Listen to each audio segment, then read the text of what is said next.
রাজকুমারের এডিট রুমে ঢুকে রাজকুমার দেখে সাকিব ভাইয়া নিজে কেঁদে ফেলেছেন।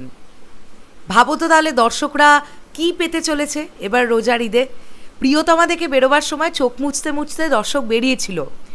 কান্নার সিন ছিল কতটা, আমাদের মন ভারাক্রান্ত করে তুলতে পেরেছিল কোন সিনটাতে বলো তো? যে সময়টায় আমরা দেখতে পেয়েছিলাম যে ইতির চরিত্রটা মারা গিয়েছিল। সাকিব ভাইয়া বর বেশে এসে দেখলো ইতি মারা গেছে, তার মরদেহ শোয়ানো তার বাড়ির সামনে। সেই জায়গা থেকে একদম বৃদ্ধ বয়সের সাকিব ভাইয়ার জায়গাটা পর্যন্ত আমাদের চোখে জল ছিল। রাজকুমারে এর থেকেও প্রচণ্ড দুঃখের, প্রচণ্ড ইমোশনালি ছবিটাকে তৈরি করা হচ্ছে, তৈরি করছেন বা তৈরি করলেন নির্মাতা হিমেল আশরাফ। হ্যালো এভরিওয়ান, চলে এলাম একটা নতুন ভিডিও নিয়ে। এই ভিডিওতে না আমরা খুব গুরুত্বপূর্ণ দুটো বিষয় নিয়ে কথা বলবো। একটা তো ইন্ট্রোডাকশন আমি আপনাদেরকে এক্ষুনি দিলাম বা তোমাদেরকে এক্ষুনি দিলাম যে সাকিব ভাইয়া নিজে কেঁদে ফেলেছেন রাজকুমারের এডিট রুমে ঢুকে। কোনো রকম কোনো ব্যাকগ্রাউন্ড মিউজিক তখনও বসেনি, কেবলমাত্র সিন দেখেছেন এবং তার নিজের গলার আওয়াজ শুনেছেন। এমন অংশ আছে যেখানে তিনি যে জায়গাটাতে উইদাউট এনি ব্যাকগ্রাউন্ড স্কোর তার চোখে জল তিনি কেঁদে ফেলেছেন। তাহলে যদি সুপারস্টার শাকিব খানের নিজের অভিনয় দেখে বা ওই মোমেন্টটা এরকম তৈরি হয় যে তার চোখের জল তিনি ধরে রাখতে পারলেন না, তাহলে আবেগী সাকিবিয়ানদের কি অবস্থা হবে রাজকুমার দেখে বেরোবার পরে? আবেগী সাকিবিয়ান সহ সাধারণ বাংলা সিনেপ্রেমী মানুষদের কি হবে রাজকুমার দেখে বেরোবার পরে?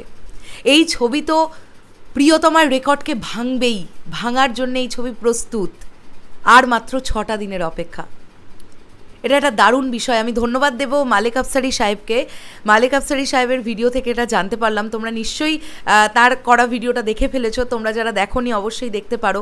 খুব সুন্দরভাবে একটি ভিডিও তিনি আমাদের সামনে প্রেজেন্ট করেছেন এবং সেখানে আমরা আমাদের সবার ফেভারিট স্বপন বাবুরও অডিও ভয়েস, মানে তারা ফোনে কথা বলছিলেন, সেই ব্যাপারটা আমাদের সামনে তুলে ধরা হয়েছে এবং আমরা এটা জানতে পারছি যে 7-8 লাখ থেকে 10 লাখ টাকা পর্যন্ত টেবিল মানি নিয়ে হল মালিকেরা বসে আছে, তারা রাজকুমার চায়।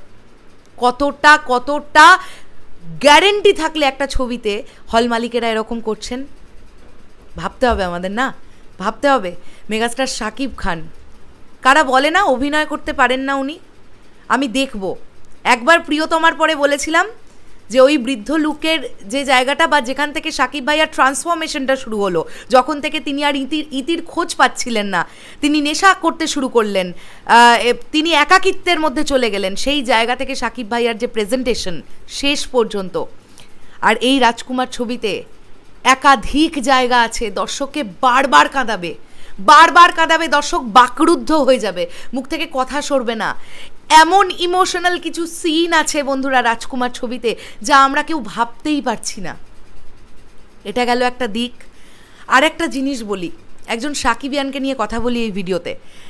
আমার বিশ্বাস তোমরা যারা আমার ভিডিও প্রতিনিয়ত দেখো, তোমরা এখনও দেখছো, আমার ভিডিওটা কন্টিনিউ করছো।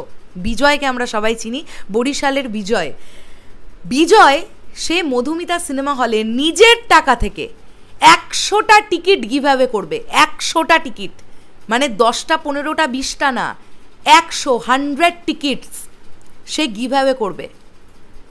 অনেক সমৃদ্ধশালী পরিবারের ছেলে নয়, প্রচুর বড় লোক ধনী ব্যক্তি নয়। ফ্যানটা না ভেতর থেকে আসে। এই ভক্ত না মুখে বললেই হয় না ভক্ত, এটা ভেতর থেকে একটা আবেগে, এ এক আলাদা অনুভূতি। বিজয়ের মতন একটি ছেলে যে নিজের থেকে মধুমিতা সিনেমা হলে 100টা টিকিট গরিব মানুষদের দেবে, যাদের আর্থিক ক্ষমতা নেই তারা টিকিট কেটে রাজকুমার দেখবে, এমন 100টি মানুষকে সে নিজের তরফ থেকে টিকিট দেবে। এটা একটা মহান ব্যাপার। হয়তো অনেকেই করবেন, এটা আমাদের এপার বাংলাতেও হয়। আমরা এর আগে প্রচুর সিনেমার টিকিট গিভঅ্যাওয়ে করেছি, জিদ্দার ছবি, দেবদার ছবি, আমরাও টিকিট গিভঅ্যাওয়ে করেছি। কিন্তু আমি না ভাবছি যে এ যে এক আলাদা ভালোবাসা, এই ভালোবাসাটা ফিল করতে পারি। আর বিজয়ের প্রতি এতদিন না ভালোবাসা ছিল, আজ থেকে শরৎ মিউজিক ভেঞ্চার্স টিমের ওর প্রতি একটা শ্রদ্ধা জন্মালো। ওর প্রতিও শ্রদ্ধা শুধু তাকেই করতে হবে যিনি বয়সে বড়, এমনটা কিন্তু নয়, শ্রদ্ধা সকলকে করা যেতে পারে। আর এই যে তার উদ্যোগটা খুব ভালোভাবে হোক। সত্যি এমন 100 জন বিজয়ের থেকে টিকিট নিয়ে সিনেমাটা দেখুক যাদের সত্যি হয়তো ক্ষমতা নেই 100 টাকা দিয়ে তারা টিকিট কেটে সিনেমাটা দেখবেন। এমন 100 জনকেই টিকিট দেওয়া হোক, আমি চাই। আর তোমরা সাকিবিয়ানরা বিজয়কে সাপোর্ট করো, বিজয়কে সাপোর্ট করো মানে ভিডিও মানে সোশ্যাল মিডিয়ায় সাপোর্ট করো, টাকা দিয়ে সাপোর্ট করো না, তোমরা একটু ভিডিওটাকে ছড়িয়ে দাও। বিজয় ওর চ্যানেল থেকেও একটি ভিডিও বানিয়েছে, আমিও আমার চ্যানেল থেকে একটি ভিডিও বানালাম। যার যেটা মনে হচ্ছে, যদি মনে করো আমার ভিডিওটা বিজয়ের পোর্শনটুকু তোমরা কেটে নিয়ে আপলোড করবে, তাই করতে পারো। একজন, আমি তোমাদেরকে বললাম, একজন সাকিবিয়ান এটা একটা অনেক বড় কাজ। আর একজন কি বলবো, অনেক ধনী সাকিবিয়ান নয়, সে একদম মধ্যবিত্ত একটি মানুষ। সে তার থেকে এতগুলো টাকা দিয়ে টিকিট কিনে সে 100টা মানুষকে টিকিট দেবে। Salute to Vijay, salute. দারুণ একটা বিষয় তৈরি হলো, এটা একটা আলাদা, মানে এটা দারুণ ব্যাপার, এটা দারুণ ব্যাপার। চলো শেষ করলাম ভিডিওটা। তোমাদের কি বক্তব্য পুরো বিষয়টাকে নিয়ে কমেন্ট করে জানিও। আর কিছু বলছি না এখন, দেখা হচ্ছে আবার খুব শিগগিরই নতুন কোনো ভিডিও নিয়ে। যাই হোক, রাজকুমার ছবির জন্য আমরা প্রচণ্ডভাবে অপেক্ষারত সকলে। ছবিটা প্রচণ্ড ভালো হবে, বিশ্বাস রাখো হিমেল আশরাফ ভাইয়ার প্রতি। আবার একটা কিছু তৈরি করেছেন যেটা বাঁধ ভেঙে দিতে আসছে, সব রেকর্ডের বাঁধ ভাঙবে। টাটা।